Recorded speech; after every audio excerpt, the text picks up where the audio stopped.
We're going to spend a few minutes today talking about software-defined environments, what a software-defined environment is. So to begin that discussion, we're really going to talk about this progression of IT and what IT has been building up to over the years. So as we started going to an x86 platform from mainframes, we started adding these components. Now, let's be real here. These components were all there before. They just looked a little bit different in the mainframe environment. So we drew out servers, networks, and storage. We'll draw out some cloud here, perhaps some converged systems. And then, of course, the lexicon started turning to this thing called hyper-converged, right, or software-defined everything, which is basically automated workflow within software to execute tasks that the business needs using technology. And then, of course, we can't have this discussion without looking a little bit into the future, 2020, 2025, 5 to 10 years from now, into what we're going to see in the area of compute, disk space, and communication.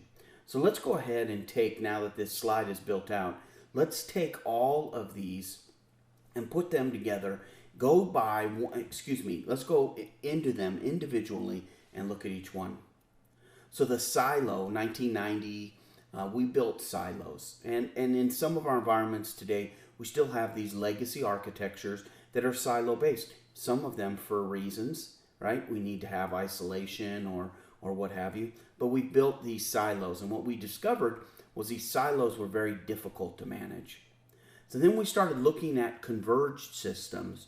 Converged systems meaning we're going to put the servers, network, and storage, in this example, all together, have software in between them, pre-tested, kind of configure it, kind of an enterprise in a box, and let you order it that way. So that all of the drivers and issues, you just plug it in and it works. So these converged systems became very popular. And then, of course, the delivery of the information started going several years ago to cloud-based technologies. Everything was as a service. Now, more recently, in more recent history, more current history, we started using terms like hyper-converged, which is including every little thing about the environment, as well as software-defined, automated workflows that depended on software and process and policy defined within that software to execute specific tasks that the business needs. We could build efficiencies with software-defined infrastructure.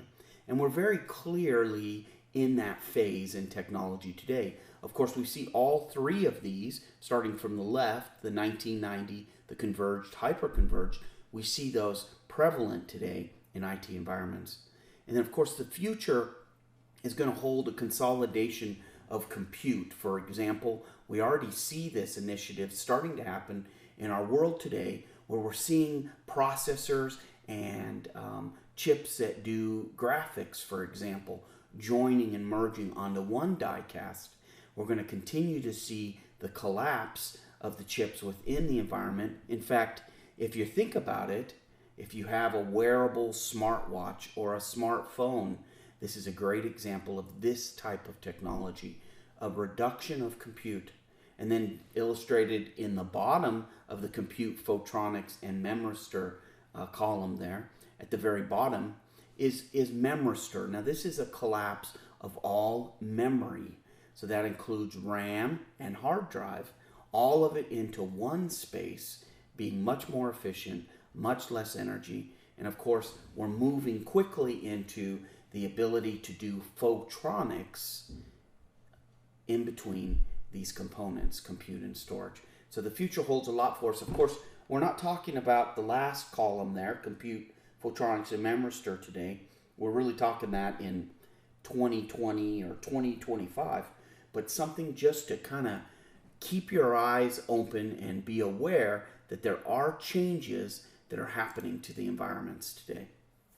So how do federal agencies embrace software-defined architecture? Are they embracing it today? Well, let's draw out a few pictures here and talk about it. Many of the federal agencies have embraced physical server automation as well as server virtualization. about 87% of the agencies. When it comes to network infrastructure, SDN, about 55% of those agencies have embraced it. And then when we talk about storage, disk, 59% of those agencies have really embraced this provisioning, software-defined storage, utilization, and disk flexibility. Let's look at these individually and have a little more discussion around them. Starting from the top, the virtual machines there, 87% of all federal agencies, according to OMB in 2014, they've stated that 87% are automated in some form or fashion. I would agree with this. This should not be interpreted as 87% of all servers within the federal government are virtualized. I do not believe that to be true. But I do believe that there is some form of automation, even at its basic form, which is imaging, all the way up through server virtualization. I do believe 87% is a very good number. Down in the middle there, 55% of federal agencies, according to the 2014 Maritalk survey, have invested in software-defined networks. This is the automation of both the plane and the control and data planes, and many other features associated with software-defined networking, but to include provisioning of those switches as well. So 55% of the agencies. And then we have, of course, provisioning of storage. And we're not talking about storage virtualization, which is basically a pooling of disks and then serving those as virtual disks, which is good, by the way. But we're talking really about storage, software-defined storage, that's going to flex according to the application need within the environment. Now, the 2014 1105 Public Sector Media Group has indicated that we're on an annual growth rate of 30% within the federal government. Gartner indicates that our data loads within the federal government are doubling every 18 months. So somewhere in between those numbers, I think we can all agree that we do have a data explosion going on and lots of data being used. So let's talk about some of the terminology that's out there floating around, and it's important that we understand some of the differences. And let's start with storage virtualization and storage, software-defined storage. So here we're drawing out just some pools of data, right? Multiple storage devices. We pool that data together in storage virtualization, and it's presented as centralized storage, represented there on the top of the screen. Storage virtualization, right? Take the multiple storage, pool it, then make it centralized, and illustrate it or provide it to the end user as a centralized storage pod. Great. Software-defined storage, again, using the multiple storage in the background, right, in the back office, we're going to do it a little bit differently through policy and process and what the application needs. The storage is then dynamically provisioned to provide whatever storage is needed for that application.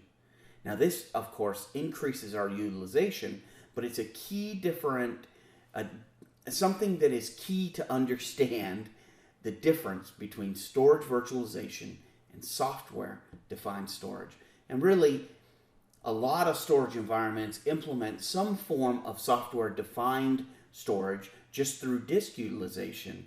If you're not using a technology that automatically looks at your storage and says, hey, this section or this file hasn't been accessed for 30 days, let's move it to larger capacity, less cost disk, and free up some of our high performance disk, then you're behind a little bit, because there's lots of technologies and lots of storage technologies that are available in the marketplace to do that very thing. So let's go ahead and continue our discussion here about what software-defined storage and maybe some of the benefits of a software-defined storage environment may be. So again, we talked about multiple storage device, pooling data, presenting it as a single storage, that's storage virtualization, having the application define what storage we need through policy and process, and provision that storage accordingly, software-defined storage. And some of the main checkpoints here to remember are software-defined storage is dynamic, very fluid, and can meet business needs. Of course, both software-defined and storage virtualization unite multiple storage types using pools, and we optimize storage cost when we implement these type of technologies. So let's go on and talk a little bit about software-defined data centers. So we're drawing out on the screen here a data center, and we're going to come up with some of the key points related to what a software-defined data center can bring to you. Now there's a lot of confusion, and we're going to kind of try to explain a little bit better about the difference between software-defined data center and software-defined enterprise. So let's start here with software-defined data center. Starting in the upper left-hand corner of the screen, it provides a flexible and a capability to rapidly respond to emerging needs. That's truly what a software-defined data center provides. In a local area network especially, I want to be able to provision a server immediately. And that server needs to have its firewall, its network, and its storage all associated with it, pre-configured through process, giving me that flexibility to customize it for my own environment, but I need software to do that work. I read a study, and I can't remember where it is, that 70% of all IT time within the federal government, so these are IT employees within the federal government, 70% of their time is spent doing the upper left-hand corner, providing flexible and rapid response. They're there provisioning everything using disparate tools in many cases to provision the compute environment for their users. Let's move to maximize storage investment. So one of the key benefits to defining a data center, a software-defined data center, is utilization. And let's use this example with storage. So we can maximize our investment and increase our investment considerably because this is an example of a storage environment. We paid for 100% of the storage environment, yet we're only utilizing 42% of the environment. Now, unfortunately, this is too common in our environments today. And so software-defined data centers allow us to get better utilization. Now, some of this is already available in storage technologies that allows us to move data accordingly, do thin provisioning, and things of that nature. But again, software-defined data center, a core element is to maximize our investment. And then down at the bottom of the screen, software-defined data centers provide a repeatable infrastructure. I cannot emphasize the great importance that a repeatable infrastructure has for your environment. First of all, we can gauge that based on policy and process over on the right. We can customize it as well over on the right. But the key takeaway, I believe, is the security enhancement associated with a repeatable, policy and process-oriented infrastructure. This allows me as an administrator and to gather my security team and the CIO and the stakeholders and say, okay, how do you want this done? By the way, not this time, but every time. And if we need to make a change, we'll go back and change the process, or we can build multiple policies for different business groups. But the key takeaway is it's going to be the same every time. Predictable results. When we have predictable results, it makes it much easier to secure and makes it much easier for us to find opportunities to save money and to have cost savings. So, software-defined data centers. One of the key attributes of a software-defined enterprise is hardware and applications, the separation of the application from the hardware stack. So through software, we begin to enable this freedom of our applications from the hardware. Remember that applications are tied to hardware primarily because of drivers and all types of issues that we have to make sure that the software integrates properly with the hardware type. As we move into software-defined enterprises, now we're talking about applications, but this could also refer to things like networking gear, storage, right? Lots of firewalls. lots of things kind of fall into this category. So a great example is the freedom of apps from hardware. Just think to yourself how many utilities or appliances you used to use within your infrastructure 5 years ago that were appliances on specialized hardware. I can think of half a dozen right off the top of my head. The first one that comes to my mind is load balancers. So a load balancer we would buy as a specific piece of hardware that was customized. It was OEM'd, right? And ABC company provided the load balancer, and they customized the hardware to meet the needs. Now I can take that same load balancer and look today in 2015 and find just as many of those in virtual containers, software containers. They're no longer hardware specific. They have freed themselves from that dependency. Also, one of the great needs of a software-defined enterprise and the separation or freedom of apps from hardware is the ability to automate, orchestrate, and virtualize everything within the environment. Everything, not just servers, storage, network, firewalls, everything that you possibly can that meets your needs, have it virtualized. And then, of course, software-defined enterprise includes things and delivery technologies such as cloud and containers, which continue to support this separation or freedom of apps from hardware.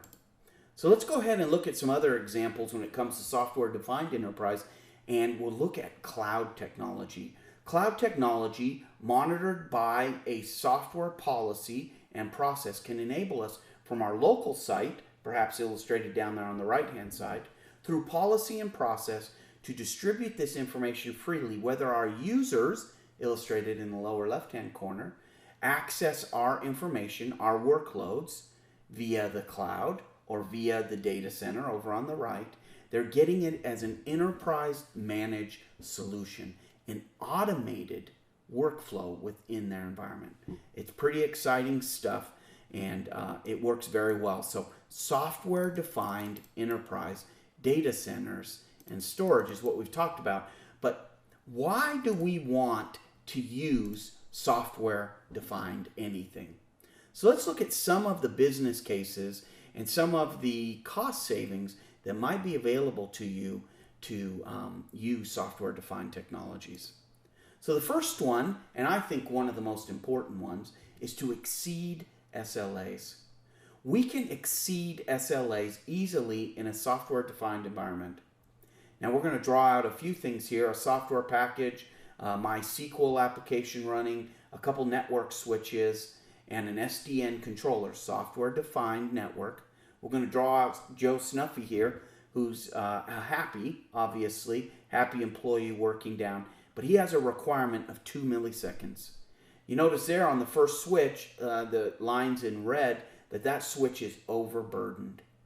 We can redirect that through software in a software-defined network controller that will take and say, wait a minute, workload is too much there on switch number 1. Let's reallocate that to switch number 2 in this environment so that Joe Snuffy there at the bottom of the screen can receive his workload in his defined service level agreement of less than 2 milliseconds. Now in this example, we're doing dynamic routes, we're using SLAs and quality of service, all of these things. Now I know some of you are saying, I can get that through a load balancer today. Shoot, that's not a miracle. I'm doing that right now. Absolutely you are. There are many hardware-based technologies that do this today. This is just one example that's easy for people to understand about moving a workload. But when we talk about software-defined networks, we're really talking about the ability to rapidly provision, the ability to make dynamic changes to routing tables and packet shaping to meet a specific application need. We're talking about the ability to manage multiple network infrastructures easily through a centralized location. When we talk about software-defined networking, we're talking about the commoditization of the network stack, the elimination of those things like hardware contracts and things of that nature that really lock us in to using the same type of network infrastructure year over year and paying high prices for those engineers to manage those environments. This is what we're talking about when we talk about exceeding SLAs. We're going to talk about that in optimizing cost as well, but let's continue on here and talk about this automagical workflow. So an automagical workflow means that it's not the data lake. Sorry about that. All right. So I don't know why that didn't start automatically. Sorry about that. But let's talk a little bit about this automagical workflow. So just like we talked about SDN, we're going to talk a little bit about software, the way software works within your environment. So here we're going to have a network switch we just drew out, servers and storage we drew, and here we have just a standard database table that's being used. Again, that workflow goes to a storage pod within the environment. That's fine. But once we get too many of them on there, we discover that that's a performance hot zone. So we want to be able to automatically redistribute that workload to another storage device within the environment to optimize performance. Now, it may be that that storage device failed, so be it.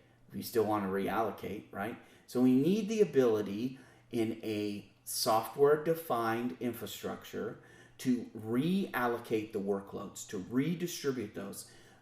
As a result of doing this, we're going to increase our energy savings because we're going to have less disk running. We're going to be able to fire up things that we need when we need them. Virtual machines can go to sleep when workloads are lighter. In fact, even in software-defined networks, although network switches don't take a lot of juice, there's lots of creative ways that we can save money and energy. In addition, we can increase our availability. So although we've illustrated here a workflow related to a database table, just think for a moment. I'm going to pause for a minute and give you time to think. Yeah, I see the smiles on your faces. You must have thought of some good ideas to use software-defined infrastructure within your environment.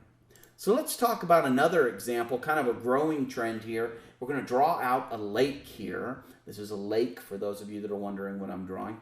A lake, a data lake. And within a data lake, a software-defined infrastructure is going to give you the ability to dynamically meet the needs of big data or data analytics. And when we look at data analytics and kind of go around the circle here of the lake, we're talking whether you're using this technology today or whether you will be using it in the future with GOTS and COTS application generating event logs and information all gets dumped into the lake. Audio information, audio data dumped into the lake. Unstructured data like Facebook and Twitter and all of those and just normal files within your environment, unstructured data dumped into the data lake. Security and operational data, these are things from your log aggregators or your event logs dumped into the data lake. Your video data and your structured data like databases dumped into the data lake, and your archive data. Now, why is it so important in a software-defined environment as you're dumping all of this data into the data lake? Well, what we don't illustrate here, it's easy to put the stuff in. It's how do you get it back out again, right? How do you make sense of all of that great information to be something that can drive your organization to be more secure, to be more available, to be more ready to respond, whatever it is within your environment that you need out of data analytics, it's available within a data analytics engine. I'll give you a short and brief example. When I'm driving somewhere, I'm one of those guys that for years, I would just do things without reading the instructions, right? And of course, as you know, and I can see the smile on many of your faces, you've done this as well. It's usually harder when you do it that way. I've learned over the years that it's just easier to read the instructions first. But nevertheless, when I'm driving in a car, right, we don't want to get instructions. We just, we know it's over there. And Google Maps, no endorsement of Google Maps, but it's a very popular platform. Google Maps is a great example of how we in general, and I'm speaking of myself, do not like to follow instructions. We're listening to Google Maps and we're going to a destination we've been to 100 times. Google Maps all of a sudden says get off on this exit, and it's 4 exits before the exit we're supposed to get off on. We look at Google Maps and we say, you're crazy. What are you talking about? We don't get off the freeway, and lo and behold, after the next exit, we run into a traffic jam that keeps us there for the next hour. Had we just listened to Google Maps and gotten off of the exit where it told us to, we would have been rerouted around that traffic accident and arrived to our destination in time. This is a great example of data analytics at work every day in our lives. So this type of data, being able to provision our data quickly to be able to adapt, right? This is instant information. That car accident happened. The data analytics engines within Google immediately sent the information to their COTS or homemade application for Google Maps, and immediately delivered that to my mobile device. It has to be real time. To do that, we may need more servers to be spun up immediately or network routes to be added. All of it done within software. There's no way you could do that with hardware only. Got to have software to define and make those processes. So a great business case there for software defined. And then, of course, very near and dear to anyone in the federal space is data at rest and data in flight. We're not going to talk a lot about it, but I wanted to just introduce the concept. We're drawing out 2 data centers here. Of course, I like to ask, you can't talk back because I'm talking to a video here, but hey, what states are we drawing on there? Of course, we're drawing California in the lower left and Ohio in the upper right. In the middle of the screen, we have servers and storage at each of these data centers, and the red boxes there indicate data. Right there, data. And data in flight here in between these storage facilities. So data at rest means the data is sitting, resting at a facility in a storage environment. When we talk about data in flight, we're talking about the data that goes between Ohio and the cloud and California, or between Ohio and California, what have you. Data in flight. If you see here represented in the silver circles, they represent data in flight and data at rest. Within the federal government, that has to all be done with FIPS 140-2, defined in storage and in software. All of this encryption occurs automatically. Nothing leaves the site without having the proper encryption level on it, and when it gets there, it decrypts it when that data is needed. Software defined. So let's talk a little bit about optimizing our cost within this environment. So before we talk about optimizing cost, we have to understand where the cost is coming from. Real estate is certainly one of the main areas that we spend money on, and many IT shops within the federal government and other organizations are looking to maybe outsource that real estate into hosting centers. Hardware, maintenance, operating systems, and labor. Hardware is a cost.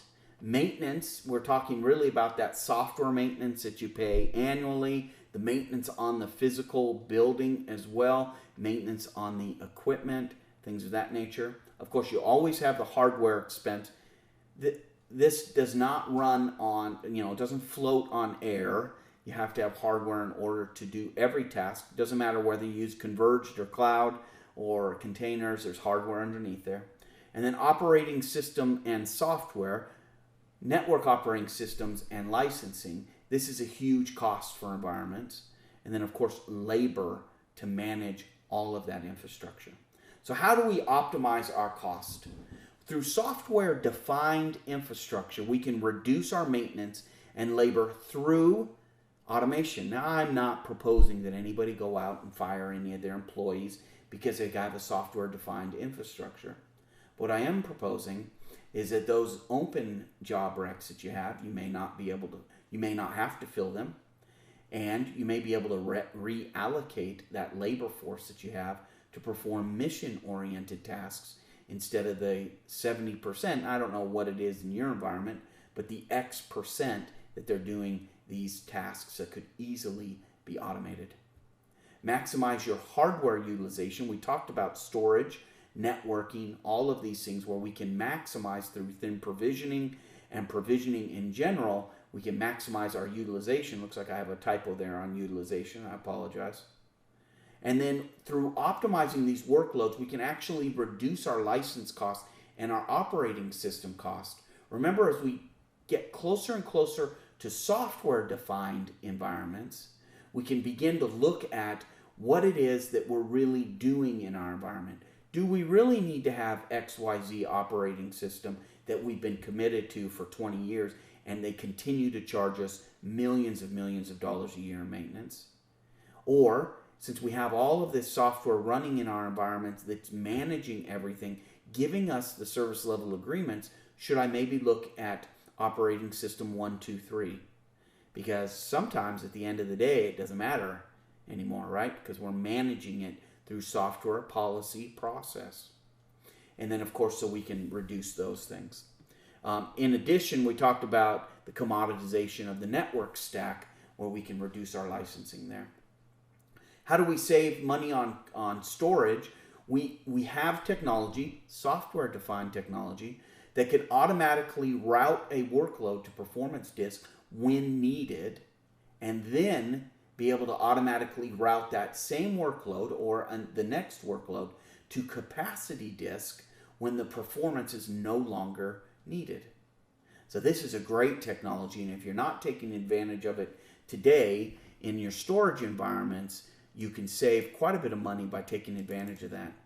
This also allows us to do things like thin provisioning and modification of workloads based on policy and all types of great stuff to save money. This is one example of cost savings with storage. There are plenty of other examples. I believe this is one of the low-hanging fruits within your environment, as well as network-defined storage is another one of those low-hanging fruits. Software-defined networks. Software-defined networks. Network-defined storage. I don't even know if that's a term, but software-defined networks, because we can commoditize that and get away from proprietary network gear and maintenance. All right, so cost savings and storage. So one last thing that's going to save you money that's more of an opportunity cost is horizontal scalability. I love this term, horizontal scalability, and we're drawing out 3 storage pods here, 3 different types of storage. The cool thing about this storage is all of them share the same operating system. Why is that important? Because it provides us with an ability to add drives with minimal to no impact on our ATOs, our authority to operate. Now, whether or not you are in an environment that uses an ATO, or whether you're just in an environment that has a security baseline, the bottom line is when you use storage inside of your infrastructure, you should be checking that storage operating system to make sure that there aren't vulnerabilities, right? You don't want to fire up your storage and then all of a sudden have the bad guys come in and take everything off of your storage. And I've been to many environments where they may not call it an ATO, but they're still securing that storage device to make sure that nobody can get into it that's not supposed to be there. So why is this important? Well, think about all the time and labor and cost it is to secure, or what we often refer to as harden, that storage device. We'll use the one on the far left. Let's just say that has 500 drives. So we buy a device that has 500 drives. We can buy one that in the middle that has 1,000 drives, or we can buy the big one on the far right that has 5,000 drives. So sometimes we don't know what we need in our storage environment. If storage indeed is doubling every 18 months or 30% annually, we can pretty much be guaranteed that we're going to need more storage. What the advantage here is in horizontal scalability is the same operating system that operates on that 500 node storage device on the left-hand side operates on that 5,000 node storage device on the far right. So theoretically, you could buy and kind of do building blocks of storage, because now all of your storage, the vulnerabilities, all of the hardening efforts that you do are now transferable to any type of storage that you buy.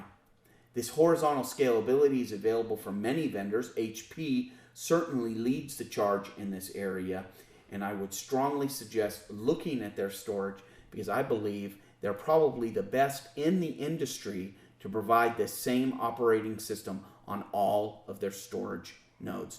And the cool thing is, with HP and with anybody who you buy storage from, make sure that you have multiple drive types. We're going to talk about that next on what are some of the steps that we need to do to get started in building this software-defined infrastructure. What is our go-to plan?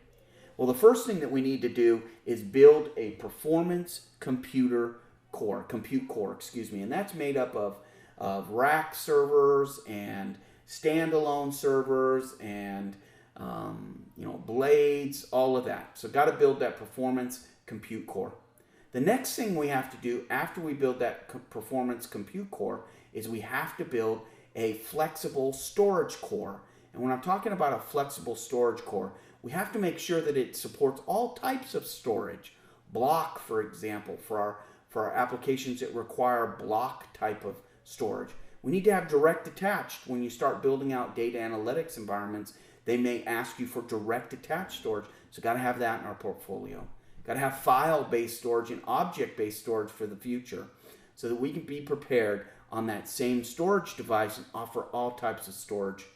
And then we have to have a flexible environment that will deliver our payloads, our workloads securely while having a plan to reduce cost. And so here are some of the main highlights that we can do to build this software-defined environment. We'll start at the top. Horizontal scalability. Got to have horizontal scalability. It's got to be able to support ATOs. It's as simple as that. You're going to spend a lot of money if it does not. So this is an important piece of the puzzle. Integrated systems management. We want something that can manage all of the nodes within our environment easily. We want to have thin and automated storage to reduce our costs. We need that flexibility between block, object, and file like we talked about. And more importantly, if you're running in a federal environment, we need it to have passed a STIG or NIST certification. Now that is not just a get out of trouble free card, and it's really easy to get a STIG or an ATO because they've currently passed or in the past have passed successful. But it should give you some assurance and some documentation that says, hey, this thing is already passed. This is a good starting point. And then, of course, we need a performance, security, and available oriented architecture that we've talked about this whole time. Software-defined X, whether it be networking, storage, whatever it is, needs to define performance, security, and availability for environment. That's the end state. So, can HP help you with this? Absolutely. We're going to draw out a few of the key software components that HP can help you with. Now, these are also good for looking as, if you want to look at competitors of these products. I believe that many of the products we're putting up here and technologies we're putting up here on the screen are top of the market.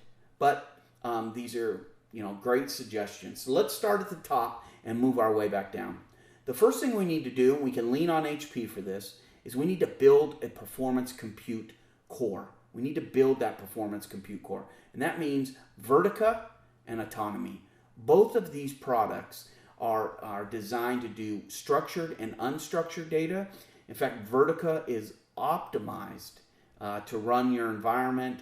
Hadoop and Hortonworks, of course, from a big data analytics, build a performance compute core. The next thing is build a storage core.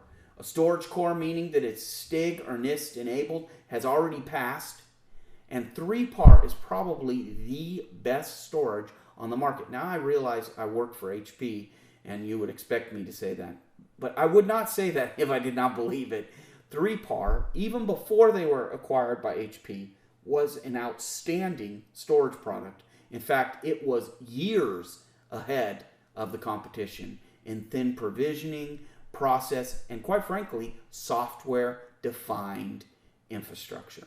It really took software-defined and moves things within the environment to create an optimal environment for you.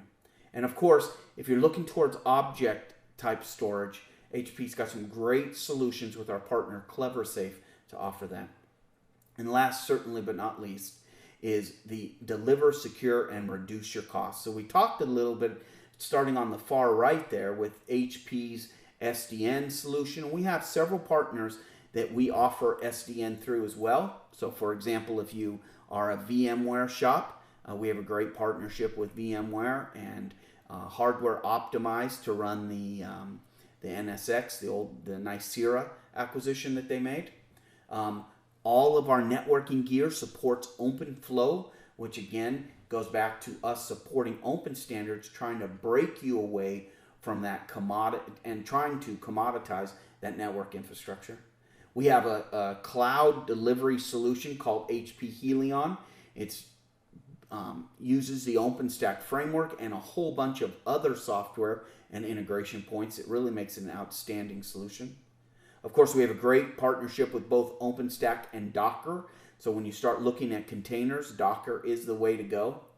And then some of our core technologies that HP has acquired over the last couple of years, ArcSight being probably one of the best log aggregators in the industry, Tipping Point, Voltage, and Fortify providing other types of security for your environment, and Eucalyptus providing that hybrid cloud infrastructure and provisioning for your environments. So a great lineup of tools that you can lean on HP for to build out your environment. My name is Jeffrey Lush. It's been a pleasure talking to you today. My contact information is right there on the screen. If you have additional questions, please do not hesitate to contact me.